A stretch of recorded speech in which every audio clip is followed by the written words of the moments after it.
دووبارە سڵاو بینەرانی ئازیزی پێشەنگ تیV. ئەمڕۆ بەرنامەکانمان تایبەتە سەبارەت بە هەڵبژاردنەکانی عێراق و هەر کەسێک پێی خۆشە بۆ چوونی خۆی قسەی خۆی سەبارەت بەم هەڵبژاردنە بکات، ئەوە پێشەنگ تیV کراوەیە و دەتوانێت پەیوەندیمان پێ بکات و ئێمەش دەرفەتی بۆ دەرەخسێنین تاوەکو قسە و باسی خۆی بکات. هاوکات لەپاڵ ئەم کردنەوەی دەرفەتەدا بۆ هەر کەسێک کە قسەی خۆی بکات، ئێمە خۆشمان چەند چاوپێکەوتنێک ئامادە دەکەین و لەسەر ڕووداوەکانی ڕۆژ، لەسەر دواترین هەواڵەکان و لەسەر قسە و باسێک کە ئەکرێت ئێمە لێرە لە پێشەنگ تیV تاوتویان دەکەین. ئێوەش دەتوانن بە سەرنج و تێبینەکانتان بەشداری بکەن، یان پەیوەندیمان پێ بکەن بێنە سەر هێڵ و قسەی خۆتان بکەن، یاخود بە سەرنجێک بە پرسیارێک بە نووسین بینووسن و ئێمە لێرە داستودیۆ تاوتۆی دەکەین. ئێستاش خەسرە و سایە لەگەڵماندایە بۆ تاوتۆکردنی هەڵبژاردنەکانی ئەمڕۆ عێراق. خەسرە و سایە، ئەم کاتت باش و سپاس بۆ ئامادەبوونت لە بەرنامەی تایبەتی پێشەنگ تیVدا. ئەگەر سەرتا هەر لێەوە دەست پێ بکەم بۆ چوونی تۆ بیستم سەبارەت بە هەڵبژاردنەکان تاوەکو ئێستا چۆنی دەبینن؟ بەڵێ تەبعاً ئەوەی کە ئێستا ڕێژەی بەشداری لە هەڵبژاردنە پێمانەڵێ بە بڕوای من لە ئیدامی ئەترازاتێکە لە یەکمانگی ڕابردووە لەسەر ئاو کارەبا، لەسەر فرسەتی کار، لەسەر دامەزراندن، لەسەر خزمەت گوزاریەکان بەردەوام لە مانگیەک ڕابردووە کە پرۆسی مەسەلەن بانگەشە بۆ هەڵبژاردن دەستی پێکردووە، خەڵکیش بەردەوام لە ناڕازایەتی جۆرا و جۆرا بووە. لە سەردەمی هەڵبژاردنەکانیشدا بەتایبەتی لەم ڕۆژەیە کە دەنگدانی گشتیە ئێعترازی ئیجتیماعیە کە لە درێژەی چەند مانگی ڕابردووە و بەتایبەتی لەم مانگەیە کە بانگەشە دەستی پێکردووە لە مەیدانا بووە، ئێستا بە یەک مانگرتنی گشتی ڕانەگەیەنرا و هاتۆتە مەیدانەوە. ئەمێ بڵێم خۆ دەرخستنی ئەو ئێترازە ئیجتیماعی کە خەڵکی کارگەر و زەحمەتکێش لە دژی دەسەڵات و سیستەمێکە لە ئارادا بووە، ئێستا بۆ ڕەفزکردنەوەی تەواوی پرۆسی سیاسی لە عێراق بەتایبەتی لە هەرێمی کوردستاندا خۆیان وێنێ. هەرەوەی کە ئێستا ڕاگەیاندنە جیهانیەکان و ڕاگەیاندنە ناوخۆیەکان ئاماژەی پێدەن کە ڕێژێکی یەکجار کەم کە کەمترە لە سابیستی ئەوانەی کە مافی دەنگدانیان هەیە لەم پرۆسەیە بەشداریان کردووە. بەڵام مەسەلەکە هەر مەسەلە ئەوە نییە کە خەڵک نەچۆتە سەر سندوقەکانی دەنگدان، بەڵکو بە پێچەوانەوە ناوەندی شارەکان، ناوەندی وێستگەکانی دەنگدان هاتوچۆ ئەوەیە کە خەڵک بە کولی لە ماڵەوە دانیشتۆ حاڵەتی مانگرتنیکی گشتی ڕانەگەیەنراوی لە خۆی داوە. ئەمە نیشانەدا کە تەنانەت ئەم ئێترازە ئەم شێوە دەربڕینە واوەترە لە بایکۆت، ئەوەی کە خەڵکێکە چێ دەنگ نادایە، تەنانەت ئەوەی کە وەرەقەی سپیاتە دەزەوە. بە بڕای من ئەمە ئاستی دەربڕینی ئەو ناڕەزایەتە ئیجتیماعیە کە لە سەردەمی بانگەشەیە خەڵک بۆ نان و کار و ئازادی و بۆ خزمەت گوزاریەکان لە مەیداندا بووە. ئەمە ئەگەر بە وشەیەک دروست بێ بایکۆتی کولی پرۆسی سیاسیە کە لە ناویان ناوە پرۆسی دیموکراسی و دەنگدان. ئەمە معنایەوەیە کە خەڵک ئەو خواستی کە بوویەتی لەو پێش کە خواستی وەلانانی ئەم دەسەڵات و ئاڵوگۆڕ ڕەم سیستەمایە نیشانەدا کە هەر شتێ دەسەڵات بیکە ڕەفزیەتی، نەک تەنها ئەوەی کە ئەم حیزب ئەو حیزب سزا باوەکو کە ئەحزابی بەشدار لەم پرۆسەیە ئیدعای بۆکەن، هەوڵیان داوە کە خەڵک بێ بەشداری بکە، بەڵام دەنگ بێ فڵان حیزب ناو دەنگ بە فڵان حیزب بە. من پێم وایە ڕوتی پرۆسەکە کە ئێستا پێمان دەڵێ ئێترازی ئیجتیماعی خەڵک کە لە ساڵانی زۆر لە دژی ئەم دەسەڵاتە بەڕێکەوتووە، ئێستا کولی ئەم دەورەی داوەتەوە بە کولی ئەم پرۆسەیە بە شێوەیەک لە شێوەکانی خۆی مانگرتنیکی گشتی ڕانەگەیاندراویدان بڕیاراوە. بەڵگەش بۆ ئەم قسەیەم ئەو حاڵەتانەیە کە لە زمانی سەرانی ئەحزابەکانەوە دێ، ئەوان کەوتونەتە پشێوی و سەرەجێژەوە کە تەوقعیان ناکرد ئەو نیسبەتە لە هەڵبژاردن لە خەڵک بەشداری نەکە. ئێستا تۆرە سەیری کە لە قسەکانی فازڵ میرانی، لە قسەکانی یەکێتی پارتی، حتا بزوتنەوەی نەوەی نوێ بەم ڕۆژگارە داواکەن کە خەڵک بێتە سەر سنووقەکان، ئەمە مەسیریە، تا حتا میدیاکارانی سەر بەدەسەڵات لە باتەوەی نەقلی حەقیقەتەکانی ئەم پرۆسەی دەنگدان بکەن، خەڵگەیەنە سەر شاشەی تەلەڤیزۆنەکانی و مایکەکانیان نەخەنە بەردەم پرسیاریەوان لێکن کە ئەگەر خەڵک دەنگنەیە چەند خراپە بۆیان، و داوایان لێکن کە پەیام با بە کۆمەلگا کە بێنە سەر سنووقەکانی دەنگدان ئەمە ئەو پشێوی و دڵە ڕاوچەیە کە یەخەی بەدەسەڵاتداران کردووە و لە شکستپێدانی کولی ئەم پرۆسەیە خۆی نیشانەدا ئەمە نیشانەدا کە مانگرتنێکی گشتی ڕانەگەێنرا و لە ئاسی سەراسەری کوردستانە بەرچاوە هەتا خودی دەستگا میدیاکان سایتەکانی سەر بەدەسەڵات ئەوانەی کە موچە وەرەگرن لە دەسەڵات ئەترافیان بۆ کردووە کە تا ئێستا لە خوار لە سەدا 20ەوە بەشداریان کردوم پێم وایە ئەمە ئەم پرۆسەیە ئەمە نیشانەدا کە خەڵکی کرێکار و زەحمەت چێژ بۆ هوشیاریە گەیشتون کە هەرچیەک ئەم دەسەڵاتە بیکە ڕەفزیەکەنەوە مەسەلەکە بە واتای ترمێ بڵێ ئەمە ڕەفزی کولی پرۆسەکەیە نەک تەنها بایکۆت بەڵێ ئەوە سەرنجی گشتی منە لەسەر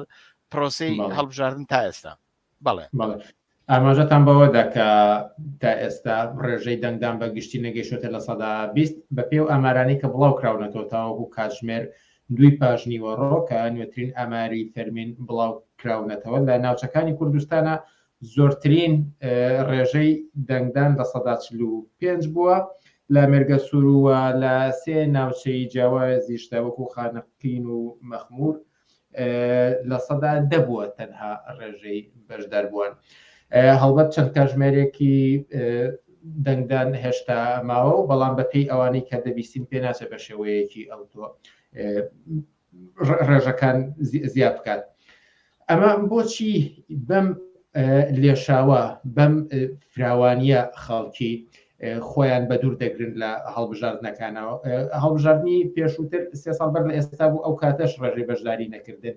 جیاواز و بەڵام ئایا ئەم هەڵبژاردنە تایبەتمەندیەکی تری هەیە جیاوازە دە چاو هەڵبژاردنەکانی تردا ئێمە لەباری سیاسیەوە زۆر جار باسمان کردەوە کە معلومە هەڵبژاردننی ئێستا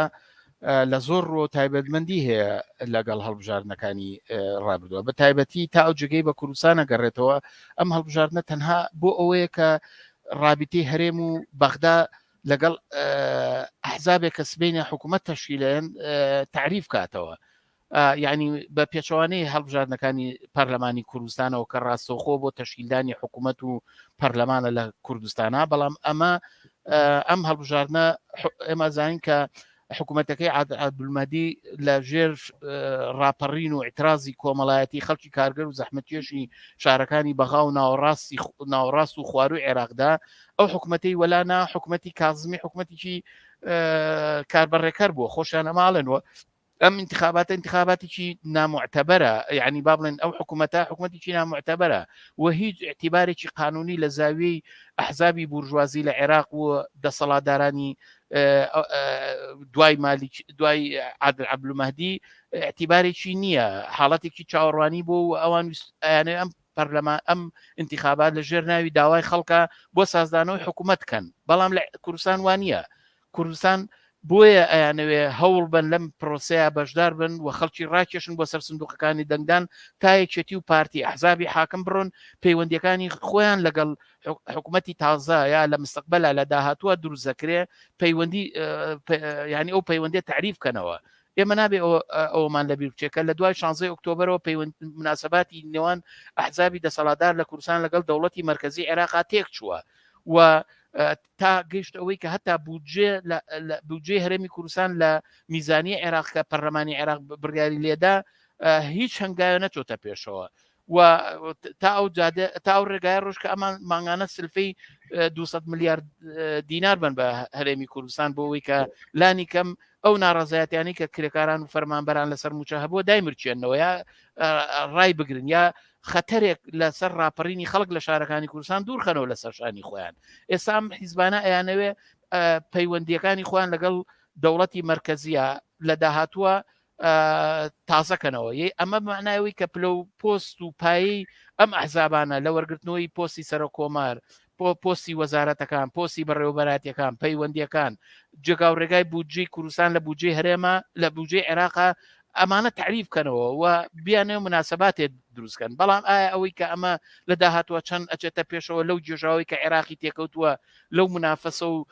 لێکترازانەی ریزی ئەحزابی شیعە کێشەی نێوان سونە و شیعە کێشەی کورد و هەموو ئەم دوو باڵای تر ئەمە معلومە کە هیچ ئاسۆیکی لە بەردەمانە تەنانەت ئەوەی کە خودی ئەم انتخابات نابێت لە بیرمان بچێکە بە فشارەکانی ئەمریکا و مەجلیسی ئەمن و UN ئەم سەپاوە بەسەریانە کە ئەوە بکەن. ئەجینا ئێمە لە ڕابردووە بیستمان کە 26 حیزب بایکۆتی ئەو هەڵبژاردنیان کرد، وە مقتدا سەدەر چووە دەرەوە لە پرۆسەکەەوە لە ژێر فشاری ئەمریکا و ئەوروپا و ئێرانە ئەم انتخابات چێتە پێشەوە. بۆ هاتایەکەمێ بڵێم ئەوەی کە خەڵک ناچێت لە دوو سەرەوە لای ڕۆشنە. یەکەم کە ئەم انتخابە بە هیچ جۆرێک ژیانی ئەو ناگۆڕێ و کێشەی خەڵک بە وشیارە گەیشتووە کە کێشەی ئەوان لەگەڵ سیستەمێکە کە بێکاری گرانی نەبوونی بێدەرەتانی کە 30 ساڵە لە سایی ئەحزابی دەسەڵاتداری کوردستان ئایچێژن ئیتر قابلی قبول نییە. ئەوان داوای وەلانانی ئەم دەسەڵاتە و کولی ئەم سیستەماکەن، بۆیە بەگشتی لە بەرامبەر ئەم پرۆسەیان ئەمە دەرەجێ لە ئاگایی و شیاری خەڵکە بۆی خەڵک ئەکەوێتە ماگرتنیکی گشتیەوە ڕەفزی هەر شتێکە کە ئەم دەسەڵاتە بیکە. ئەمە بە معنای نوع تعبیرە لە خواستی وەلانانی ئەم دەسەڵاتە ئەوێ شکستی پێبێنێ، ئەوێ زەربێک بەسەر هەموو ئەو پرۆسە و بەرنامە و سیاسەتانەی با کە ئەم دەسەڵاتە ئەوێت مەسەن پەیڕەویکە. لە لایشترەوە حەزەکەمەوە بڵێم لایشتری ئەوەیە کە لەم انتخاباتانە لەم جارەیە ئەوەی کە باسی تایبەتمەندیت دەرکەوت جاران ئەگەر پیانە و شەڕەپەڕۆ و منافەسی ئەحزابەکان لە دەورەی بزوتنەوەی گۆڕان و نەوشوام سەفایە بە ئاڵای نیلی و سەوز و زەرد و خەڵکیان دایەنا بوو بە کێشە لەسەر شقامەکانە، بەڵام ئێستا دەبینین شقامەکان خامۆشە، هیچ کەس نایەتە دەرەوە لە ماڵی خۆی. ئەمان هاتن تاکتیکی ئەویان گرتەبەر کە خەڵک بێ کاندیدەکان ڕوو لە ناو جەماوەر نەکەن، چونکە یانزانی ئەکەونە بەر هوهاکێشانی خەڵک، ئەکەونە بەر تەماتۆ و هێلکە و قۆنەرە هاویشتن بۆ کاندیدەکان و تووڕەییان ئەوان بچنە ئەم جەنگەوە لە بەرامبەر خەڵکە. بۆیە هاتن تاکتیکی ئەویان دەرهێنا کە خەڵک ڕاکێشنە نێو مەقڕ و بارەکەەکانی خۆیان زۆرتر تەرکیزکانە سەر ئەندام و نفوزی حیزبی خۆیان. ئەوەی کە لە پرسیارەکەی توایە کە خەڵک بۆ بەم لێشاوە بەشداری ناکە، معناکی وەیە کە بۆعدی پەرلەمانی ئەم ئەحزابانە بە تەواوەتی یەکلا بۆتەوە، کە خەڵکی عامەی خەڵکە کە ئیتر بە پرۆپوچی دیعای کوردایەتی و پێگەی کورد و یەکریزی ناخەڵەتێن، خەڵک نان و کار و ئاویانەوێ، خەڵک لە سەری ژیانیانەوە خەریکەن هەڵوێزەگرن. ئەمە یەک واقعەتی وشیاری چینایەتیەکە لەم هەڵبژاردنەیە لەوەی کە خەڵک ناچێ بەشداریکە، لەوەی کە خەڵک لە ماڵی خۆی دانیشێ نیشانەدا کە ئەحزابی دەسەڵاتدار بەرئەنجامی ئەم 30 ساڵەی حکومڕانیان بۆعدی پەرلەمانیان دۆڕاندووە و ئەمەیان لە دەستداوە. لە لایەکی تریشەوە تەنان حتا ریزەکانی خۆشیان ئیتر سەر ڕای هەر گوشارێک هەر فشارێک لەوەی کە کارمەند کۆکەنەوە، لەوەی کە هێزی پێشمەرگە و لایەنگرانی سەر بە حیزبەکانی پارتی و یەکێتی فشاریان لەسەرێن کە بە هەر ڕێگەیەک ئەبێ ناچاریان کەن بۆی بێنە سەر سندوقەکانی دەنگدان. ئەمەش پەچی کەوتووە. ئەگەر چایە بە قسەکانی گوێمان لە قسەکانی نوێنەرانی یەکێتی ڕێبوار تەهاو ئەوانی تر لەسەر کەرکووک ببین، ئێستا دەزانیت چۆن بە سەغڵەتێکی زۆرەوە مایکەکانیان خراوتە بەردەم بۆ ئەوی کە داوا لە خەڵکی کەرکووگەکەن کە ڕێگا نەدەن بە نەعرەتەی قەومی و فاشستیەوە کورد ئەدۆڕێ نابێ ڕێگا بن تورکمان و عەرەب شاری کەرکووک ببنەوە. ئەمە دلیلی ئەوەیە کە تەنانەت نەک هەر بۆعدی پەرلەمانی خۆیان لەم هەڵبژاردەیە دۆڕانوە و خەڵک ئیتر بە پروپاگەندەی پوچی ئەمانە نانە سەر سندوقەکانی دەنگدان، تەنانەت ئەوانەی ئەندامی خۆشیانە خەریکن لە هەڵوێستی پێچەوانە لە سیاسەتی حیزبەکانیانەگرن. بەڕای من ئەمە ئەو شەرایطەیە کە نیشان ئەدا ئەوەی کە لە سا لانی کەمدا بۆ 45 کە تۆ ئاماژر پێکرد، نیشاندا کە خەڵک بە کولێتی ئەم سیناریۆی ڕەبتە. ئیتر خەڵک ئومێدیی نەماوە بۆی کە لە ڕێگای پەرلەمان و دەنگدان بەم حیزبانەوە ژیانیان چاک بێ. ئەمە ئاستی باڵای هوشیاری خەڵکە کە من بڕوام وایە لە داهاتووە دوای تەوابوونی ئەم پرۆسەیە خەڵک لەم وشیاریە سوود وەرەگرێ بێتە مەیدان بۆ وەلانانی ئەم دەسەڵاتە خۆی کۆکاتەوە و خۆی ئامادەکە نوێنەرانی خۆی هەڵبژێرێ. لەسەر زیاتر قسە بکەین، بەڵام ئەگەر بۆ یەک ساڵیتر هەر لەسەر ڕێژەی بەشداربووان و یان بەشداری نەکردن دروستتر ئەوەیە ئاماژەی پێبین کە ئێوە ئاماژەتاندا بەوەی کە خەڵکی لە دەسەڵات تووڕێە و باوەڕیان بەم پرۆسانی دەسەڵات نەهێناوە. بەڵام بۆچی ئەمە تەنها لە دەنگدانە عکس ئەبێتەوە کە لە کاتێکدا کۆمەڵی لایانی تریش هەن کە لە ناو دەسەڵاتانین یان لانی کەم لە ناو تەسیسی حکوومەتە بوونیان نییە. لە کوردستانەوەی نوێ بە نمونە زۆر بانگە شایان کردووە کە خەڵکی حتمما بەشداری هەڵبژاردنەکان بکات و هەتاوەکو ئەمڕۆ زۆریش نیشانی ئەدەن کە دەنگدان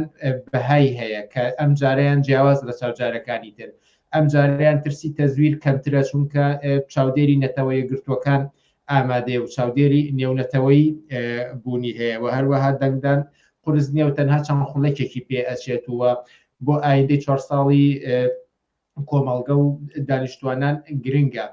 بۆچی لە پاڵ دەسەڵاتداراندا خەڵکی ئامادەنین متمانە بەم لایەنانەی تریش بدەن کە لەناو دەسەڵاتدا بوونیانی لە ئێستادا؟ بە بڕای من تاوجگەی بنەوەی نوێ گەڕێتەوە ئەوان لە جەوهرە هیچ جیاوازێکیان لە بەرنامەی سیاسی و اقتصادی ئەحزابی دەسەڵاتداران نییە. ئەگەر کەسێک گوێی لە قسەکانی دوێنێ شەوی شاسوار عەبدولواحیدا گرتبێ ئەڵێ ئەم ئینتیخابە بۆ ئەوەیە کە سزای حیزبی دەسەڵاتدار بن بۆی بەخۆیان بچێتەوە. یعنی چی ئەمە؟ یعنی ئایا ئەم جارە تەنکەرە نەوتەکانی یا تەنکەرە ئاوەکانی شاسوار عەبدولواحید کێشەی ئاو چارەسەر ناکە یەکێتی و پارتیە چون بۆری ئاو ڕاکێشن وە کێشەی کارەبا و ئاو خزمەتگوزاری دابینەکەن. خەڵک ئێستا لەم سیستەمە ناڕازیە. 30 ساڵە ئەم سیستەمە ئیتر ناتوانێت قەزەی بێکاری چارەسەرکە، ناتوانێت قەزەی خزمەتگوزاری لە دایرەی بازار دەرکێشێ. ئایا شاسوار عەبدولواحید بەڕاستیەکە خۆی بەلایەنگری خەڵکەزانەیە ئەتوانێت بڕوا کۆمپانیەکانی خۆی و ئەو خزمەت گوزارانە بە خۆڕایی بکە؟ ئایا کۆمپانیەکانی شەجێبوون، کۆمپانیای پرۆژەی چاڤیلاند ئەتوانێت بخاتە خزمەتی خۆڕاییکردنەوە بیخاتە خزمەتی خەڵکەوە؟ نا. معلومە کە شاسوار عەبدولواحیدیش هەر باوەڕی بە اقتصادی بازار هەیە، هەر بە کۆمپانیەکان هەیە، خۆشی ئەوێ کۆمپانیایەک بێ لە پاڵ کۆمپانیەکان یەکێتی و پارتیە. بەڵام ئایا خەڵکی کرێکار و زەحمەتکێشی کوردستان بڕیارە پشتکەن لە کۆمپانیەکانی یەکێتی و پارتی ئەم جارە بچن ژێر سایە و سێبەری کۆمپانیەکانی شاسوار عەبدولواحیدەوە لەو ڕێگایە ژیانیان خۆشە بێ؟ بە بڕای من خەڵک زۆر بەڕۆشنی لەمە تێگەیشتوە. خۆ قەرار نییە پاش 30 ساڵی تر خەڵک دانیشێ ئەم جارە بە دیار کۆمپانیەکانی شاسوار عەبدولواحیدەوە تا بە جۆرێ خێر و سەدەقەی ئەو کە لەم ماوانەیە کردوێتی ژیانیان باشتر بێ. خەڵک ئێستا قەزەی ئەوە نییە کە بڕوا لەسەر مەسەلەی دەنگدان فشار بخاتە سەر دەسەڵات تا بە خۆیان بێتەوە. خەڵک ئەم دەسەڵاتی ناسیوە. خەڵک هەڵوێستێکی چینایەتی بەرامبەر مەم دەسەڵاتە گرتووە. دەسەڵات لە دۆڵێکە، چینی دەسەڵاتدار لە دۆڵێکە وە چینی خەڵکی کارگەر و زەحمەتکێش لە دۆڵێکی تران. ئەوان خەریکی سەرمایە کۆکردنەوەن، پاراستنی پرۆسەی سیاسی لە هەرێمی کوردستان، پاراستنی کۆمپانیاکانە، دووبارە سازدانەوەی پەرلەمان، دووبارە سازدانەوەی پەیوەندیەکانی هەرێم و بەغدا. معلومە هەر بە قازانجی ئەحزابی دەسەڵاتدار و هەموو ئەوان کە لەم پرۆسەیە بەشدارن کە لەوانە بزوتنەوەی نەوەی نوێ بزوتنەوەی نەوەی نوێ خۆ بڕیاری نایەوە شۆڕشکە، خۆ بڕیاری نایەوە مولکێتی خاسە کاری بەکرێ نابەرابەری اقتصادی هەڵوەشێنێتەوە، خۆ بڕیاری نایەوە کۆمەلگایەک بێ کە پەرلەمانێک بێ یا سیستەمێک بێ کە ئەوەی کۆمەلگا بڕێەوە بە موچەکەی لە ئاستی موچەی کرێکارێکی ماهر زیاتر نەبێ. خۆ لە بەرنامەی نەوەی نوێیان نییە کە زیندان سەرکوت ئیمتیازاتی چینی باڵادەست هەڵوەشێنێتەوە. هەر ببینین یعنی لەسەر چه ئەساسێ ئەم پارەیە لەکوێنەوە شاسوار عەبدولواحید کە 5 کەناڵی تەلەڤیزۆنی بەم ڕۆژگایە لە کەناڵی دینی، لە کەناڵی مناڵان، لە کەناڵی گۆرانی و مۆسیقا، لە NRT هەموو ئەمانە ئەم پارانە لەکوێوە هێناوە؟ ئایا ئەمە بەڕەنجیشانی خۆی هێناوێتەکایەوە؟ ئەگەر وایە ئەی کرێکارێکە 30 ساڵ کارەکە زەحمەدەیە بە 350,000 دینار کارەکە دەرچووکی زانکۆ کە بە 200 دینارە چێ وانە ئەڵێتەوە. ئایا ئەمانە بەڕاستی لەم ڕێگایەوە توانن دەستیان بە داهاتێکا بگەکە نەک کەناڵێ دامەزێن تانات بتوان زەواجکەن لە ساوپەنایەک بەهرەمەند بن؟ خەڵک لەمە تێگەیشتووە. بۆیە بە بڕای من قەزیەکە بە تەنیا ئەوە نییە خەڵک تەنها دژی یەکێتی و پارتی بن. خەڵک بە گشتی ئەم هەڵوێستیان نیشانەدا کە ڕەفزی هەموو ئەم پرۆسەیەکەن، ڕەفزی ئەم سیستەماکەن. خەڵک لەوە تێگەیشتووە کە لەژێر سایی سیستەمی بازارە، سیستەمی کۆمپانیاکانە، سیستەمێکە دەسەڵاتی سیاسی، دادگا و قانون و قانونی بەرهەمێنان و هەمان لەجێر دەستی چینێکە کە سەرمایەدار و خاوەن کۆمپانیان کە لەسەرەوە کۆمپانیەکانی چیڤان بەرزانی، فازل میرانی، پاڤێل تاالبانی و قوباد و دەست و پەیوەندەکانی ڕاوساوە تاگاتە ئەو کۆمپانیانی کە ناڕازین لە دەسەڵاتە کە لە ڕگزی پێشەوەیان یەکگرت و کۆمەڵ و نەوەی نوێ ڕاوەساوە. خەڵک دژی ئەم سیستەمەیە، خەڵک مەسەلەکەی کە ڕەفزی ئەم پرۆسەیەکە و هەوڵەدا ڕۆژی انتخابات بە مانگرتنیی گشتی ڕانەگەیان ناو بگەێنێ بە معنای ئەوەیە کە نان و ئازادی و خۆشببختی و ژیانێکیوێ ژیانێکیوە کە خەڵکی شەرافەتمەند خۆی کۆمەلگا بەرەوە بڕێەوە. قرار نییە کە خەڵک ناڕزاتی لە دژیکێتی و پارتیکا بەڵام لە سایە و سێبەری بەرنامەی شاسوار عەبدولواحیدا دەرچێکە هەموو کەس زانێ ئەو لە سایی ئەم سیستەمەیە دەوڵەمەنگ بووە، لە سایی ئەم سیستەمە و سیستەمی تۆڕ و شەبەکەی کۆمپانیاکانە دەستی گەیشتۆ بەوەی کە NRT و کەناڵەکانی بچەرخێنێ پارە کۆکاتەوە. ئەمە ئەسلی قەزیەکەیە. بۆیە بە بڕوای من خەڵک وەختێ دەنگ بەیەکێتی و پارتیلایە و بە ڕێژێکی کەم بەشداریە بێ بەو معنایە کە دەنگی کەمیش بە شاسوار عەبدولواحیدایە و حتا لە سەرێکی تریشەوە ئەمریکا و غەرب خۆ گاڵتە نییە چەندین ساڵە ملیارها دۆلاریان پێشەش کردووە کە زۆنی سەوز بەدەست یەکێتیەوە بێ و میلیشاکانی ڕاگرێ و زۆنی زەرد بەدەست پارتی و میلیشاکانی و ڕابگیرێت تاویش بتوانێت سەفارەتخانە و نفوسی خۆی لە کوردستانە جێگیرکە و قایمکەوە کوردستان کاتە پێگەی لە نمونەی ئیسرائیلی دووەم لە ڕۆژهەڵاتی ناوەڕاستەوە تا ئەگەر لە بەغاژوە دەریان نا بە قەراری پەرلەمانی عێراق هێزەکانی شەڕکەرەکانی وەکو ئەڵێن بکشێتەوە هێزەکانی بێنێتە هەرێمی کوردستانەوە لێرەوە بتوانێت دەخاڵەتی خۆی لە ئاز ناوچەکەیەوە لە بەرامبەر هێزە ئیمپریالیستی و بەتایبەتی لە بەرامبەر ئێرانە کێشمە کێشی خۆی بەرێتە پێشەوە. بە بڕای من ئەمە ئەسلی قەزیەکەیە کە خەڵک بۆچی ڕەفزی کولیەتی ئەم انتخاباتەکە. خەسرەستایە بۆ ساتێک ئێوە ڕادەگرم و چەند بەشداربوویەکمان لە گەڵدایە بە بۆچوونی ئەوان سەبەر بە هەڵبژاردنەکان وەرگین و دواتر دەگەڕێمەوە لای ئێوە کۆمەڵەیە پرسیاری ترم لێتان دەبێت و تاوتوی هەندێ ڕوودا و قسەی تر دەکەین کە ئەمڕۆ کراون. لە ئێستادا بەڕێز ئاوات سوور وەردەگرین. کاک ئاوات ئەم کاتە باش و سپاس کە توانیت لە بەرنامەکانی ئەمڕۆی پێشەنگ تیڤیدا بەشدار بیت. ئەو پرسیارەش لە ئێوە بکەم کە ئێوە هەڵبژاردن چۆن دەبینن تاوەکو ئێستا؟ پێشەشی زۆر سپاس بۆەوەی بەڕێز بۆ ئەم بەرنامەیە کە داتاناوە لەم کاتی هەڵبژاردنەدا. ئەوەی ڕاستی بێ لە 30 ساڵی ڕابردووە چ لە کوردستان چ لە عێراق ئەوە سەلماوە کە خەڵک بەباشی ئەم دەسەڵاتەی ناسیوە. ئەم دەسەڵاتە بە هیچ شێوەیەک هیچ شتێک بۆ خەڵکی فەقیر و هەژار ناکات، هیچ شتێک بۆ خەڵکی فەقیر و هەژار ناکات. ئەم هەڵبژاردنە لە کاتێکە یەتە پێشەوە کە خەڵک لەو پەڕی برسێتی و هەژاری و نەبوونیدا ژیان ئەبەنە سەر. لەبەرەوە ئەبینین خەڵک بە شێوەیەکی گشتی بەشداری ئەم هەڵبژاردنە ناکەن یاخود بە شێوەیەکی زۆر کەم بەشداری ئەم هەڵبژاردنە ناکەن. ئەگەر دووبارە ئەوەش بکەم بە پرسیارێکی تایبەتی لە ئێوە ڕێژەکانی بەشداربوو تاوەکو ئێستا یەجگار کەمە، بۆچی خەڵکی هێندە بە لاوازی بەشداری ئەم پرۆسی هەڵبژاردنە دەکەن؟ ئەوەی ڕاستی بێ بەڵێ زۆر ڕاستە ڕێژەی بەشداریکردن لەم هەڵبژاردنەدا زۆر کەمە لەبەرەوەی لە خلالی 30 ساڵی ڕابردووە خەڵک ئەم دەسەڵاتی ناسیوە بە خوێن و بە ئێسقان مەئساتی ئەم دەسەڵاتەی بەسەرا چەسپاوە. لەبەرەوە خەڵک چیتر باوەڕی بەم حکومەت و بەم دەسەڵاتە نەماوە. ئەحزابە جۆرە و جۆرەکانی برژوازی کوردی لە ئیسلامیەوە لە ناسیۆنالیستەکانەوە لە نەوەی نوێوە لە گۆڕانەوە ئەمانە بە شێوەیەکی زۆر جوان بۆ خەڵک ناسراون و ئەمانە ڕوون بۆ تۆ کە هیچ شتێک بۆ خەڵک ناکەن بێزگە لە بارگرانی و مەئسات و قوربەسەری زیاتر بەسەر ئەو خەڵکەوە. لەبەرەوە خەڵک چیتر باوەڕی بەم ئەحزابانە نەماوە لە هەڵبژاردنەکانیانە بە هیچ شێوەیەک یاخود بە شێوەیەکی زۆر کەم بەڕادەیەکی زۆر کەم بەشدارە بن. چەند کاتژمێرێک ماوە بۆ دەنگدان، پەیامی ئێوە چییە؟ پەیامی منەوەیە کە بێزگەلەوە کە خۆیان خەڵک هۆشیارانە بەشداری ناکرد انتخاباتانەیە لەم هەڵبژاردنەیە، بەڵام بە بڕوای من تەنها بەشداری نەکردن و نەچوون بۆ سەر سنووقەکانی دەنگدان کافی نییە. خەڵک ئەبێ خۆیان ڕێکخراوکەن، خەڵک ئەبێ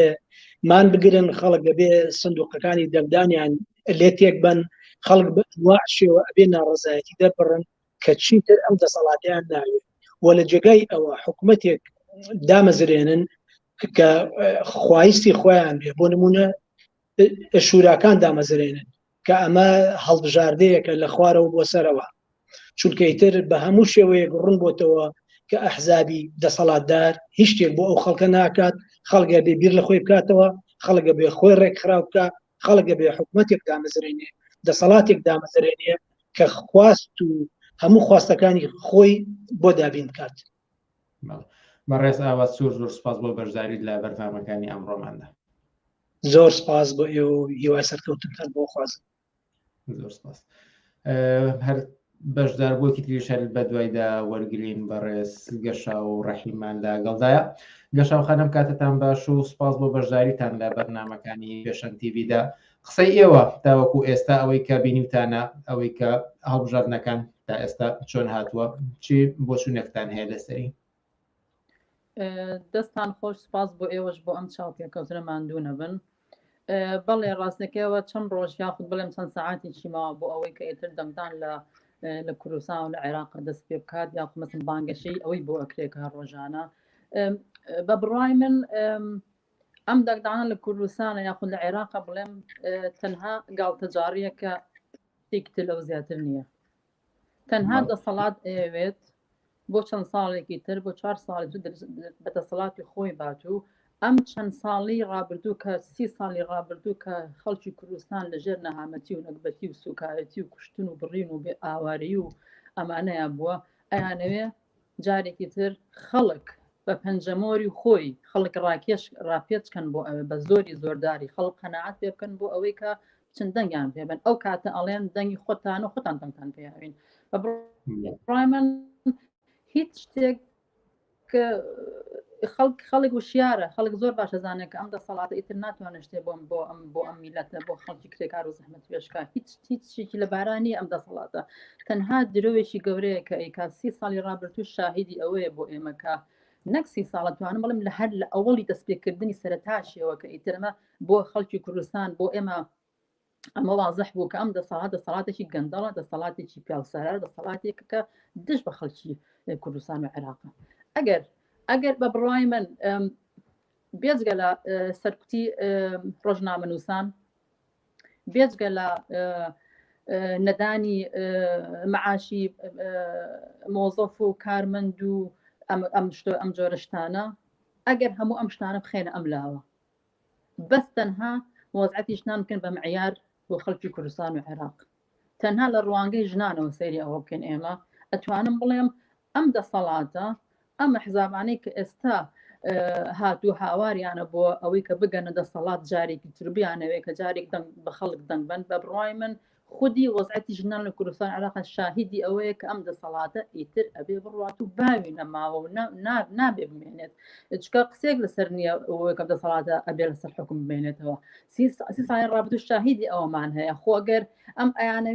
ئەیانەوێت ژنان ڕاپێچکەن بۆ دەنگیان پێبن کە خودی پەرلەمان خودی دەسەڵاتەکە خودی ئەم ئینتیخاباتەی کە ئەکرێ لە دەمی خۆیانە بە ئاشکرا ئەوتراوە کە ئەم کە دەسەڵات یا بڵێن قوانینی عێراقی قوانینی کوردستان لەسەر شریعەتی ئیسلام کار ئەکات ئەمە قسەی خوان و خوان واضح لە میدیاکانە ئەو شتیان باس کردووە کات شریعەتی ئیسلام ئێمە ئەو کوژن 4 کەسمانەکە بە دیاری بۆ پیاوێک ئەم دەسەڵاتە کە ئەوێ ئێستا من بچم پەنجەمۆری بۆ بکە من پەنجەمۆرەکەم بۆ ئەوەی کە 4 بی بە پیاوێک پەنجەمۆرم پێ ئەکا بۆ ئەوەی کە ئەگەر لە ڕابطەیەکی خۆشەویستیە من کۆرپەیەک دروست بووە کەم نیە ئەو کۆرپانێک کە لە تەناکی خۆڵەکان دۆزرانێت کەم ئەو کۆرپانە کەم نین کە لە لەسەر جادەکان دۆزراونێت ئەو کۆرپانە کەم نین کە هەر بە مردووی لەسکی دایشیان دەرهێناون لە سای دەسەڵاتی شریعەتی ئیسلامە کە ئەم ئەحزابانەی کە ئێستا ئەیانەوێت چناو انتخاباتەوە ئەمە قوانینەکەیەتی ئەخە من چۆن نچم دەنگ ئەم بەوە قوانینەکەیتی کە ژن بە دەرەجە 2 تەماشاکە 2 ژن لە مقابلی پیاوێکە لە محکەمەیە من ناچم دەنگ بەوە بم ئەم هەموو تیرۆی ڕۆژنامەنووسان نازانم بێکاری بێخانەولانەیی کە هاتوون لەمەلاوە درۆ دەلەساکەن هەلی کار بۆ خەڵک ئەەکەن ئەی باش 30 ساڵ جتان کردو ئێوە ئەم هەلیکارە بۆ نەهاو 30 ساڵ بۆ ئێستا هەر ئاوا هەر بەپەلا چەند ڕۆژ پێش انتخابات یاخود چەند هەفتەی پێش انتخابات وعد بە خەڵگەیەن کە هەلیکار دروستەکەین هەلیکار بۆ خەڵک پیاکەین ئەمە درۆیەکی زۆر گەورەیە ئەمە چاواشەکارێکی زۆر خەڵکەکە ئەیکەن بەڵام من پێم وایە خەڵک ئەبێت بە بڕای من خەڵک ئەبێت ڕێگە نایە ئەم دەسەڵاتە سبێنێ بچێتە ناو انتخاباتەوە و دەنگی خەڵک کۆکاتەوە ئەگەر کۆشی کردەوە ئەمە نقطە سوعبێکی خەڵکە کە یا بەدەستەوە خەڵک وشیار بێتەوە زیاتر خەڵک بە بڕای من ئەگەر بمانەوێت ئەم انتخاباتانە ئەم هەڵبژارنە ئەبێ هەڵی وەشێنینەوە ئەبێ نەیەڵین دەنگکەم پرسیارێک و کاتی بەرنامەکەمان کەمەوە بەڵام چەند کاتژمێرێکی ماوە کاتی دەنگدان چی شتێک لە بەردەمی خەڵکایە کە بتوانێت دەستی بۆ بەرێت خەڵک ئەتوانێت چی بکات لێرە بەدواوە لە بەرامبەر ئەم دەسەڵاتی کە ئاماژەتان پێدا هەر لە ئێستا من بانگوازی خەڵکەم هەر لەم تەقەیەوە بچین بانگەوازکن بۆی کە ڕێزەکانی خۆمانێک خێن خەڵکی کرێکار و زەحمەتکێش لە شوێنی کار لە گەڕک لە زانکۆکان لە قوتابخانەکان لە هەموو لە حتا لە فەرجاردەکان لە بچین ئێمە کۆبوونەوەی گشتی خۆمان بکەین بچین نێرین ڕێگەیان پێ بگرین کە انتخابات نەکەن حتا بە بڕای من خودی ئەو ڕۆژی کە انتخاباتی تیاکرێت بچین بەدرگان لێ بگرین سنووخەکان بشکێنین نازانم بچین ڕێگەیان لێ بگرین نێڵن ئەم گاڵتە جارێکە ئیتر چەند وەختە کە مێشکی خەڵکیان پێ داغان کردووە ئەبێ بچین دەمکوتیان کەین بەڕاستی چکە ئەمانە ئیتر ئەمان ناتوانێت ئەم دەسەڵاتە بمێنێتەوە قسە لەسەرەوەی ئەبێ ئەم دەسەڵاتە بڕوخێ لە جێگە یا دەسەڵاتی خەڵک بێتە مەیدان خەڵک خۆی خەڵکی کرێکار و زەحمەت پێش بێن ڕێزەکانی خۆیانی گرتووکەن تاکو بتوانن ئیتر ژیانی کە ئازاد و یەکسانی بۆ خەڵک بەرقەرار بێت بەڕێز گەشە و ڕەحیم زۆر سپاس کە ئێوەش بەشدار بوون لە بەرنامەکانی ئەمڕۆی پێشەم تیڤیدا زۆر سپاس بۆ ئێوەش ئازیزان دەگەڕێینەوە بۆ لای خەسرە و سایە دووبارە سڵاو ئەوەی کە بەشدار بووان تەکیدیان لێ کردەوە لە بایکۆت فراوانتر و زیاترە چاوەڕوانیەکە هەتاوەکو ئاستی کۆتایی هێنان بە دەسەڵات پێدەچێت هەرەوەی کە لە کوردستان و عێراقیشدا ڕوودەدات بەشداریەکی هێزگار کەم لە پرۆسەی دەنگدان و هەڵبژاردندا و ئەم خواستەش لە لایەکی ترەوە زیندووەکە ئەم دەسەڵاتە دەبێت کۆتایی پێبێت ئێوە چۆنی دەبینن بەدڵنیاییەوە تەنها مەسەلەیەکە چونکە بۆ خەباتی چینایەتی لە کوردستان خەباتی سیاسی بەرابەرچی نێوان خەڵک و دەسەڵات ئێستا ئیتر لەسەر بەشداریکردن نەکردنان نەماوە مەسەن ئێستا ساڵانی 2011 و بۆ سەرەوە هەتا 2010 نییە تۆ سەیری کە انتخاباتی 2010 بە شێوەیەک لە شێوەکان خەڵک بەشداری نەکرد بە معنایەک بایکۆتی هەڵبژانی کرد بەڵام ئێستا بە دوای 2010 تا ئێستا خەڵک بەردەوام لە مەیدانا بووە من لە قسەکانی پێشواوتم یەک مانگ ئەگەر چایەک بە ناڕەزایەتەکانی یەک مانگی ڕابردوو کە بڕیاردرا پرۆسەی بانگەشە بۆ هەڵبژاردن دەست پێ بکە بەردەوام خەڵک لە دوورترین شوێن لە پێنجێن کە ناوچە سنووریەکانە تا ئەگاتە ئەو سەری زاخۆ و خانەقین هەموو خەڵک بەردەوام لە ناڕەزایەتیا بووە ناڕەزایەتی جوتیاران بۆ وەرگرتنەوەی پارەی گەنم و جۆیان بۆ مەسەلەی هاوردەکردنی میوە و سەوزەوات و تەماتە و پەتاتە ئەم شتانەکە لە وڵاتانی ترەوە هاورداکرێ لەسەر مەسەلەی زیندانیانی سیاسی کە لە بادینانەوە هاتوون تا دەخاڵەتی تورکیا مەسەلەی مانگرتنی دەرچوانی زانکۆ بۆ دامەزراندن کرێکارانی گرێبەز کرێکارانی ژینگە کرێکارانی چیمەتوی تاسلوجە تا مەسەلەی ناڕەزایەتیە جەماوەریەکان لە شاری هەولێر لە باداوا لە ئەو گەڕەکانی کە ئەو خزمەتگوزاریان لێبراوە لە شاری سلێمانی حتا ناڕەزایەتی دەربڕین بەرامبەر بە هەڵسوکەوتی بەرپرسانی حکوومەت و ئەحزابی دەسەڵاتدار هەموو ئەمانە نیشانەدان کە ئەم ناڕەزایەتیانە شەپۆلەیە هەر جارەی لە شوێنێکەوە هەڵە تۆقێ لە دەوری مەسەلەیەکێتە دەرەوە ئێستاش انتخابات هەموو ئەم اعتراضاتانەی یەک کاسە کردوتەوە یەکسەرە کردوتەوە کە ئەویش لە مەسەلەکە هەر ئەوە نییە کە وەرەقەی سپیان قسووە یا ناچن بۆ دەنگان بەڵکو ئەوەی کە لە ماڵەوە دانیشتون تەبدیل بووە ینی مەبەست بووە خەڵک فرسەتی هێناوە ئەم ئەم دەنگدانەی کردووە ئەم هەڵبژاردنەی کردووە بە یەک مانگرتنی گشتی ڕانەگەێنرا و ڕاستە هیچ حیزبێک بانگەوازی نەکردووە خەڵک لە ماڵەوە دانیشەیە ڕاستە هیچ حیزبێک نەیوتووە ئەم مانگرتنە ئەم هەڵبژاردنە فرسەت بێنن بیکەن بە مانگرتنێکی گشتی بەڵام ئۆتۆماتیکی خەڵک لەسەری هوشیاری خۆیەوە کولی ئەم پرۆسەی ڕەت کردوتەوە یعنی قسەکە ئەوەیە ئێستا هەتا بەحسەکە لەسەر ئەوە نییە نیسبەتی چەند بەشداری کرد و نیسبەتی چەند بەشداری نەکردوە چونکە ئەم مەسلەی هەر لە مانەوەیە بینینی سراعی چینایەتی و کێشەی نێوان خەڵک و دەسەڵات لەسەر ئەوە نییە چەند بەشداری کرا و چەند کارت بەسپی خراوەتە ناوە قسەکە لەسەرەوە کە دەسەڵات کە خەڵکی کارگەر و زەحمەتکێش کولیەتی ئەم سیستەمەی قوبوڵ نییە دەورەی داوەتەوە لە دەوری ئەم سیاست و چوارچۆی کە ئەحزابی ناسیۆنالیست دیاریان کردووە ئەمێ بڵێم کە تقریبا 30 ساڵە لە دوای یەکەم هەڵبژاردنەوە کە ساڵانی 1992 بەڕێکخرا و قەزەی 50 هاتە ئارا و کوردستان دابەش بوو بەسەر زۆنی زەرد و سەوزەوە چەندین جار هەڵبژاردن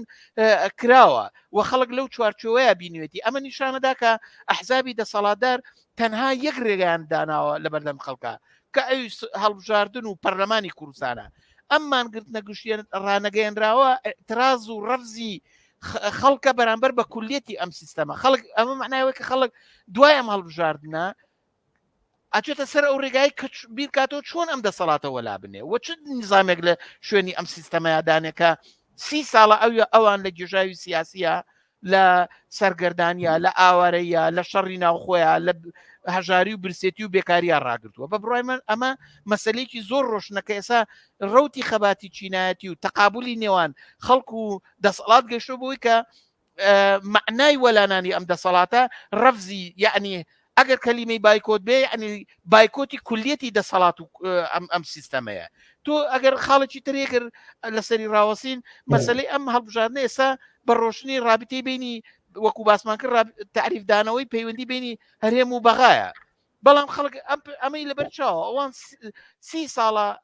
بەتابەتی بە دوای ڕوخانی حکوومەتی بەعز فیدرالیزمیان دروست کردووە خەڵکی کوردستانیان بە عێراقەوە لەژێر ناوی ئەم فیدرالیزمە لکاندووە و ئەڵێن کاکە مافەکانی کورد لە بەغا ئەوە مادەکانی دەستور و کەرکک و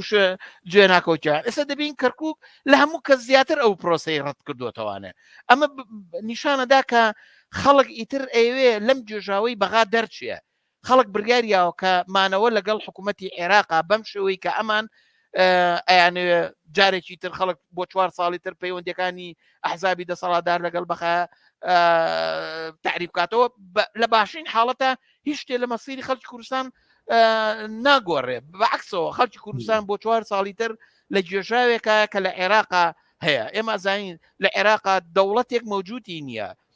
قەوم و قەبیلە و دەستە و تاقمەکان خودی ئەم هەڵبژاردنان لە عێراق هێزە میلیشیایەکانی حەشدی شعبی حیزب الله لایەنگرانی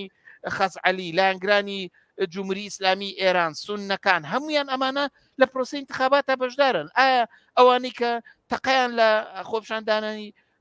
ساحەی تەحلیل کرد ئێستا ئەوانە چنەوە پەرلەمانەوە ئەبێت چی بکەن بۆ خەڵکی کوردستان لە کاتێکا کە ئەو مەئەسات و دەردەسەریان بۆ هاوڵاتیانی دانیشتووی شارەکانی بەغا و حلە و ناسری و بەسڕا کردووە بە بڕای من خەڵکی کوردستان لەمە تێگەیشتووە کە بەستنەوەی بە زۆری خەڵکی کوردستان بە عێراقەوە جگە لە زەرەر و زیانێک بۆ ئەوەی کە خەڵک لە گوێژاوێک و چاوەڕوانیەکە بە دیار سیراعاتی نێوان عەلاوی و مالیکی و حەکیم و چەوچوە ئەمە بە هیچ شوێنێکی ناگەینە خەیرەوەی کە فرسەدایە بەم ئەحزابانە هەموو جارێ بڕۆن جەولێ بکەن جارێک بڵێن لەگەڵ سەدرا ڕێەکەوین جارێک بڵێن سەدر دۆستمانە جارێک مالیکی بکەن بە دۆستی کورد جارێک عەبادی بکەن بە دۆستی کورد بە بڕای من ئەمە خەڵک لەمە تێگەیشتووە ئەم یاریە پوچە هیچ شتێ لە ژیانی ئەو ناگۆڕێ تان ئەم خەڵک لەوە تێگەیشتووە کە ئەم ئەحزابانە بەڵێ فەرم بەردەوام ئەو دێڕێتەوەکەن تاوەکو چەند لایەنێکی تری هەڵبژاردنەکان تاو تێ بکەین بەڵێ مەبەستمەوەی خەڵک لەوە تێگەیشتووە خەڵک دانیشە بە دیار سەدرەوە هیچ شتێ لە ژیانی ئەو ناگۆڕێ یعنی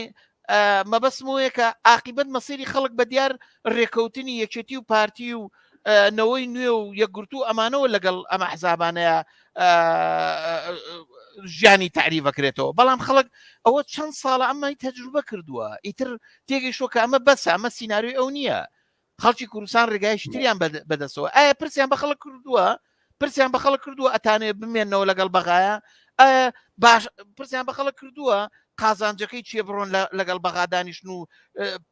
پەیوەندیەکانی خۆیان تعریفکەنەوە ئەوە خۆ لە ساڵی 2007ەوە ئەی بۆچی هیچ شتێ لە دەستوری عێراقی جێبەجێ نەکرا لە ناوچە جێناکوکان ئەمانە لەوە ئەخۆن ئەمانە خۆیان نایەنەوێ و قەزی حەل بێ ئەیانێ قەزی کەرکووک هەروە هەڵواسراو بێ ئەیانێ داعش هەر لە ناوچە جێناکوکانە تەراتێن کە جوتیار و خەڵکی کورد زمانی ئەو ناوچەی بخاتە بەردەم تیرۆر و ڕفاندن و سەربڕینەوە ئەوان قازانج لەما ئەخۆن هەتا ئەوانە بمێنێ ئەمریکا پارەیان پێدا ئەمریکا ئەوروپا دەستیان نەگری ئەوان لەوە گەندەڵی و تاڵانیەکەن خۆ گەڵان گەندەڵی و تاڵانی هەر لە ئاودیوکردنی نەوت و باج و خەراجی ناو سەر هاوڵاتیانی کوردستان نییە لەوەیە کە چۆن بتوان لە ڕابطە بە بەغاوە کۆمپانیەکانیان سبینێ بنێرن بۆ بەغا و بۆ شارەکانی وەسەت و جنوب پارە کۆکەنەوە لەوەی کە پۆست و بلوپای لێ وەرگن ئەمە ڕەبتی بە خەڵکەوە نییە بۆیە خەڵک بەڕای من هوشیارانە لەوە تێگەیشتووەکە لەم ئینتیخاباتانە ئەوانە نوێنەی خەڵکی کوردستان نین ئەوانە بڕیاری خەڵکی کوردستان تاکیدکەن لەسەر ئەو قسە و باسانەی کە لە پەیوەند ئەم هەڵبژاردنەوە کراوە بۆ منە ئەمڕۆ نێچیربان بەرزانی ئەیگوت کە پێویستە هەموو لایەنە کوردیەکان لەژێر چەترێکە خۆیان کۆبکەنەوە کە بتوانن نوێنەرایەتی کوردکەن لە بەغایە هەڵبەت مێژوویەکی زۆر کۆنیە کە هەمووی چەند ڕۆژ و هەفتەیەک لەمەوە بەرەکە ئەم لایەنانە زێدە ڕۆی نیەگەر بڵێن لە بانگەشەیەکی ئاسنیزمە زۆرترین قسەی ناشرینیان پێگەوت و هەتاوەکو ئاسی تۆمەتبارکردنی وەکو تاوان و وەکو گەندەڵی وەکو زۆر شتی تر بەڵام ئێستا بانگەوازەکە ئەوەیە کە لەژێر یەک چەترا بچن لە بەغدا نوێنەرایەتی کورد بکەن ئەم هەوڵیان چەندێک ئەتوانێت بە ئاکامی خۆی بگات بەبڕای من ئەوە تەنها بۆ هەڵخەڵەتاندنی خەڵکە ئەوانە تەبلیغاتێکی قەومی پوچە کە هەموو ئەحزابیش لەسەرەوە ڕێکن ئەزانین چۆنە یەکگرتووی ئیسلامی کۆمەڵی ئیسلامی حیزبی سۆسیالیست حتا حیزبی شوعی کە بەشدارە قبوڵیەتی ئەم پرۆسەی سیاسی و دیموکراسی کە خۆیان ناویان ناوە حتا بزوتنەوەی نەوەی ئەوانە لەسەر یەک مەسەلە هاوبەشن هەر هەمویان ئەیانەوێ ئەم ئێترازەی خەڵک کە بۆ وەلانانی ئەم سیستەم و دەسەڵاتە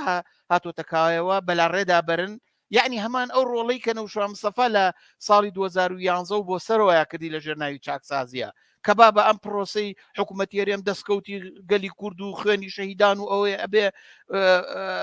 بە جان و خوێن بیپارێزین ئەوان هەمویان لەسەر ئەوە ڕێکن کە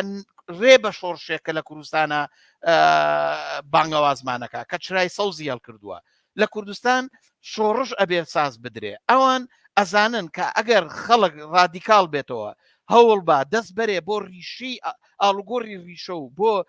ڕیشەی ناکۆچیەکانی کۆمەلگای کوردستان کە ئەو دابەز بوونە چینایەتیە لە نێوان کارگەر و زەحمەتکێش و چینی دەسەڵاتدار و سەرمایەدار و خاوەن کۆمپانیاکان ئەوان ئەیانوێ ئەمە بسڕنەوە بەلا ڕێدا بدەن بۆیە هەمویان یەکریزن بەرامبەر بەمە تۆ سێریکە کامیان هەمویان لە حیزبی شوعیەوە تاکو یەکێتی و پارتی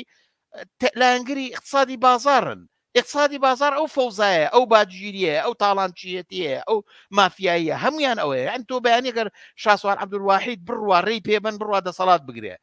اقتصادی کوردستان چی لێیەکە ئایا داهاتی کوردستان خاتە اختیاری خەڵکەوە ئایا سەرمایه‌داری هەڵەوەشێنێتەوە چ نظامێکی اقتصادیەکە مەسەن ئیسلامیەکان ئایا اقتصادی ئیسلامی ئەتوانێت جوابگۆی نیازی خەڵک بێ ئەگەر ڕڵێن ئەوە نمونونەکەی لە سعودیا ئەوە نمونونەکەی لە ئێران ئەوە نمونونەکەی لە تورکیا خەڵک بێکار بێدەرەتان هەمووی ئەوەیە بانکی ئیسلامی اقتصادی ئیسلامی سفرە و زەکات و خێر و سەدەقە لە هیچ کۆمەلگایەکیە نەیتوانێت جوابگۆی ئەو جیاوازیە چینایەتیە بێ نەیتوانی و حتا ئەوەی کە باسی عەدالەتی کۆمەڵایەتیەکەن لە ئاسترین نزما پێک بێنێ هەمویان لەسەرەوە کۆکن کە ئەم نیزامە کە لەسەر ئەساسی سەرمایە لەسەر ئەساسی قازانج کۆکردنەوە لەسەر ئەساسی وەگەرخستنی کۆمپانیاکان ئەم حیزبانە هەمویان کۆمپانیان وەرە تۆ سیرکە یەکگرتووی ئیسلامی کە بێدەنگە بەشێکی زۆری کۆمپانیاکان ئەوەی حسەی ئەسەدە لە دەستی یەکێتی و پارتیایە معلومە بەڵام کۆمپانیا ئەڵلقەکانی ناوەڕاست بۆ ئەم حەزابانە بەجێڕاوە هەمووی تیجارە دەکا هەمووی تیجارەتی نەوت و غاز و دەرمان و برنج و خۆراک و ئەوانەکە حتا خزمەت گوزاریەکان ئەو کۆمپانیایانەی کە هەیە چی بابڕێەوە بەشێکی دەسەڵاتە ئەوان بە جیانێش و لە بینی خۆیانە هەم دەسەڵاتیان تەوزیع دابش کردووە و هەم پێگەی اقتصادیشیان دابش کردووە هەمومان دەزانین کە ئەمانە یەک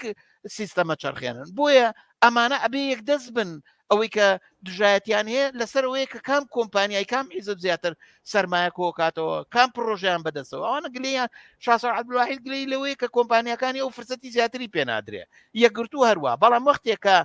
هەموو ئەمانە لە بەرامبەر خەڵکان هەر یەکەی بە شێوەگەیکە پارتی بە سەرکوت بە زۆرداری بە فڕوفیشاڵی قەومی یەکێتی هەرواکە بەڵام شاسوار عەبدولواحید کە دەسەڵاتی بەدەستەوە نیە ناچارە لە بەرەی خەڵکەوە خەڵک هەڵفریوێنێ تەوەهومی پێبا کە گوایە گەر ئەو ڕۆیشت سەر دەسەڵات بە کۆمپانیەکانی خۆی توانێت ژیانی خەڵک خۆشکە شتی وە جگە لە درۆیەکی پوچ شتێکی تر نییە بۆیە بە بڕای من ئەوان لە بەرامبەر خەڵکە یەک جەمسەرن هەر یەکە بە شێوەی خۆی بە ڕێگای خۆی خەڵک فریو بە و خەڵک بخاتە ژێر سایه ئەم سیستەمەوە بیان هێڵێتەوە بۆ 4 ساڵی تر کە بێکاری قبولکە هەژاری قبولکە ڕاوڕوت و گەندەڵی قبولکە و ئەگەر لە بینی گۆڕان و یەکێتی گۆڕان و پارتی و بزوتنەوەی نوێیە گلەی و گازەندەیەک لە کۆمەڵی ئیسلامی و یەکگرتووی ئیسلامی بێسین بۆ ئەوەیە کە قسەیان لەسەرەوەی ئەڵێ من باشترە توام خەڵک فریو بم من باشترە توام بە نوێنەرایەتی خەڵک لە ڕیزی ناو خەڵکەوە و لە ناو بەناوی خەڵکەوە خەڵک فریو بم ئەمە ئەم شتەی خەڵک بینیوێتی نەوشام سەفا هەرەوەی کرد نەوشام سەفا ئاخر ئەو هەموو هاتو هاوارەی کرد کە ئەمە ئیگۆڕین وا ئەەکەین وا ئەەکەین عاقبەت بە چی گەی عاقبەت هەرخۆی نەچوە ناو پارتیۆ بن کە فراوانی دامەزران ئەی باشە پەرلەمان بەدەست نەوشیروان و حیزبەکەیەوە نەبوو ئەی توانی هیچ شتێ بکە هەتا گەیشتە ئەو دەرەجەی کە پارتی قبولی نەکرد شەقێکی لە پەرلەمانەکە ژاو سەرۆکی پەرلەمان و وەزیرەکانشی لە وەزارەتەکانی دەربڕی خەڵک ئەم واقعەتە بینێ ئایا بزوتنەوەی نوێ شاسوار عەبدولواحید سەلاحەدین بەهادین مەلا عەلی ئەتوان شتێکی زیاتر لەمە پێشکەن کە نەوشیروان کردوێتی بە بڕای من نە بۆیە باسی یەکریزی ئەمانە تەنها سیاسەتێکی ناوخۆی ریزی ئەحزابی بەشدار لەم پرۆسەیە کە ناویان ناوە دیموکراسی و دەنگدان بۆ ئەوەی جەبهەی خۆیان بەرامبەر وەکو ئەحزابی چینی دەسەڵاتدار خاوەن کۆمپانیەکان بۆ ئەوەی خۆیان لە بەرامبەر خەڵکە ساز بن سەرمایەداری شەرافەتمەند و خێرخواز و عەدالەتخواز پوچە هیچ سەرمایەدارە لە دنیاە ناتوانێت دەستبەرداری قازانج و کۆکردنەوەی سەرمایە بێ ناتوانێت داهاتەکەی تەسلیم بە خەڵکە ناتوانێت کۆمپانیەکانی تەسلیم بە خەڵکە ناتوانێت دەست لە قازانج هەڵگرێ ئەگەر قازانجەکە یعنی لەسەر داهات و بژێوی خەڵک سەرمایە کۆکاتەوە ژنە خوا پێی نابەخشێ ئەگەر وابێ بۆچی ئەوان خۆیان بەڕیشا بۆ خوا هەڵناواسن کە ئەم هەموو سەرمایان لە دەسا بووە و خەڵکی کارگەر و زەحمەت کێشیش بێدینە بۆیە ئاوا خوا تۆڵیان لێ کاتەوە بۆیەوە بێکار و نەهامەتن بە بڕای من خەڵک زۆر لەو حەقیقەتە تێگەیشتووە ئەمانە کۆرپەی باوەشی یەک سیستەمن کە ئەویش سەرمایەداری و سیستەمێکە ناویان ناوە پەرلەمان و دیموکراسی کە لە ناویە قۆرخکاری بێحورمەتیە بە خەڵکی کارگەر و زەحمەت کێش 30 ساڵ ئەمە دووبارە بێتەوە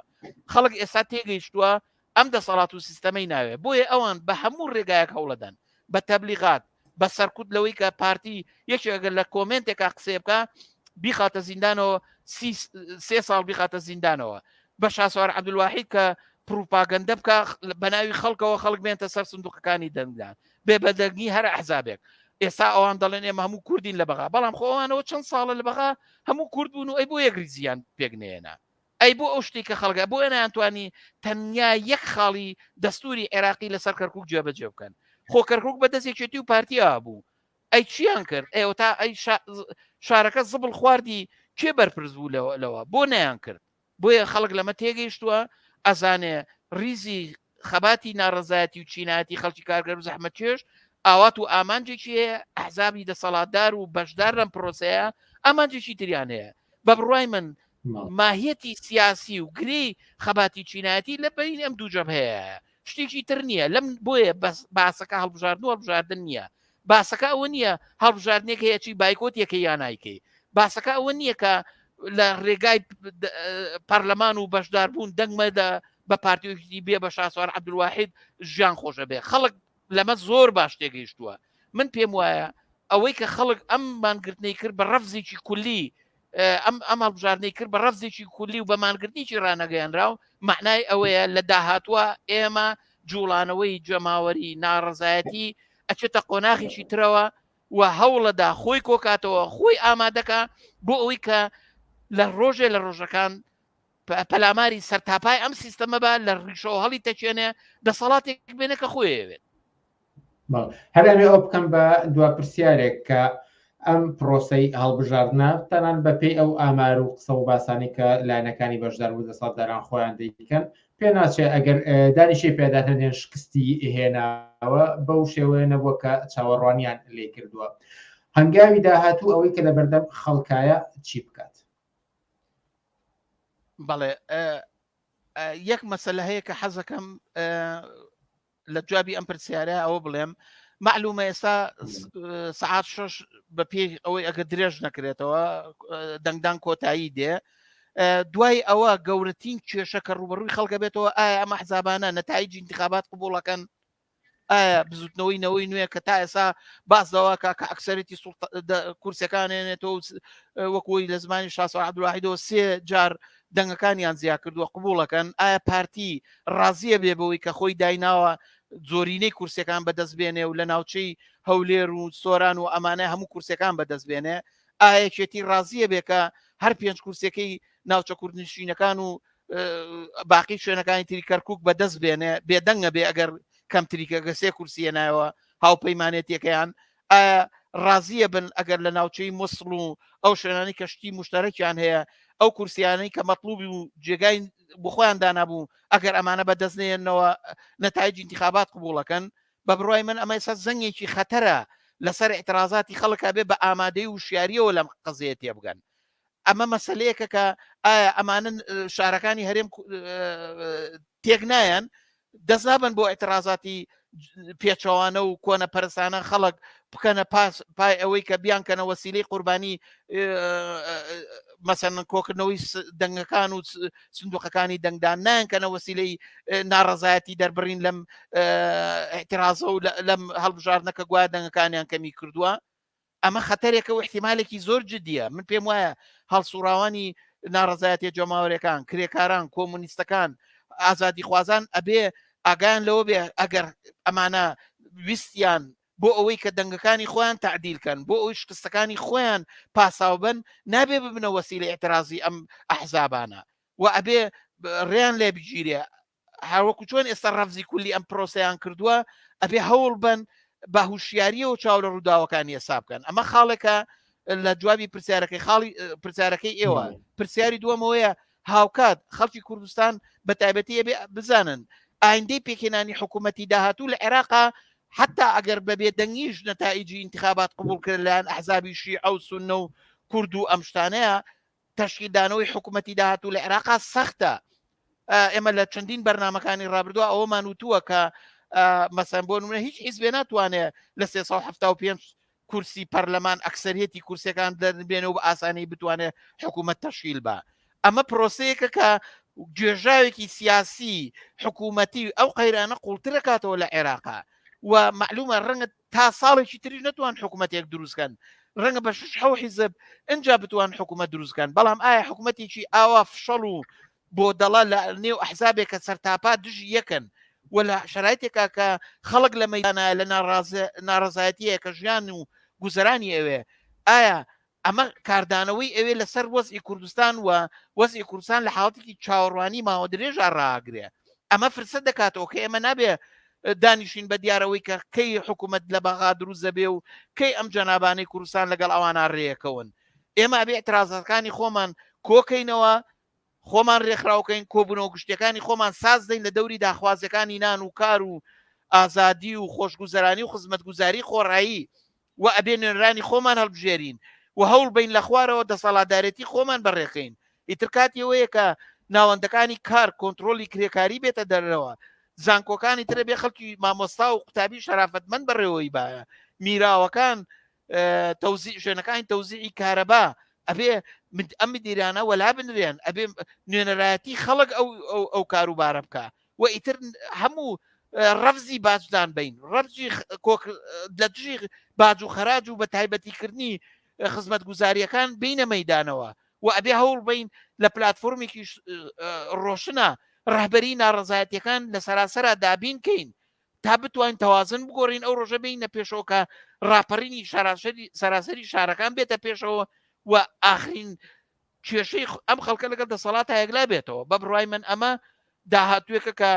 کراوە ئەمێنێتەوە چونکە دەسەڵات ناتوانێت لە قەیرانی اقتصادی خۆی نەجادا ناتوانێت لە قەیرانی حکوومەتی خۆی نەجادا ئەم فرسەتەیە کە بە بڕای من دەرگای کردوێتەوە کە خەڵک ئەبێ ڕیزەکانی خۆی کۆکاتەوە خۆی ئامادەکە کاتە تا بتوانێت حسابی خۆی لەگەڵ ئەم دەسەڵاتە گەندەڵ و تاڵانچیەی چینی بورژوازی و حیزبەکانی یەکلاکاتەوە. خەسە وسایە زۆر سپاسکە لە بەرنامەی تایبەتی ئەمڕۆی پێشەنگ تیڤ بەشدار بووی لەگەڵماندا. سپاس بۆ ئێوە ماندوو نەبن هیوادارم ڕۆژنایەکمان بە جێگران و بیسەرانی ڕادیۆی پێشەنگ تیڤ بەخشی بێ. زۆر زۆر سپاس و ماندوو نەبن. زۆر سپاس. ئازیزان وچارێکتر دەدەین و پاشان بەردەوام دەبینەوە لەسەر بەرنامەکانمان سەبارەت بە هەڵبژاردن. هەر کەسێک لە ئێوە پێی خۆشە بەشدار بێت و بۆچوونی خۆی دەربڕێت دەرگا کراوەیە و ئێمە دەرفەت دەڕەخسێنین تاوەکو هەر کەسێک پێی خۆش بوو بتوانێت قسە و باسی خۆی سەبارەت بە هەڵبژاردنەکان بکات. کاتژمێر و نیوێکی تر بەردەوام دەبین. هەر لێرەشەوە ئاگاتە بکەمەوە کە کۆمەڵێ راپۆرت گرتە ڤیدیۆ وێنە و چەند قسەیەک کە لە لێرە و لەوێ کراوە سەبارەت بە هەڵبژاردنەکان پێمان گەیشتووە هەوڵ دەدەین کە ئەوانەش دووبارە بۆ ئێوە بڵاو بکەینەوە. زۆر سپاسی ئەو هاوکارانە دەکەین کە عەزەتیان کێشەوە و هەم وێنە و هەم گرتە ڤیدیۆ و هەموەها راپۆرتیان بۆ ئێمە ناردووە. لێرەدا وچانێک دەدەین و پاشان لە سەروبەندی کۆتای هاتنی کاتی دیاریکراوی هەڵبژاردنەکاندا بەردەوام دەبین لەسەر بەرنامەکانی پێشەنگ تیڤ سەبارەت بە هەڵبژاردنەکان. لەگەڵمان بمێننەوە.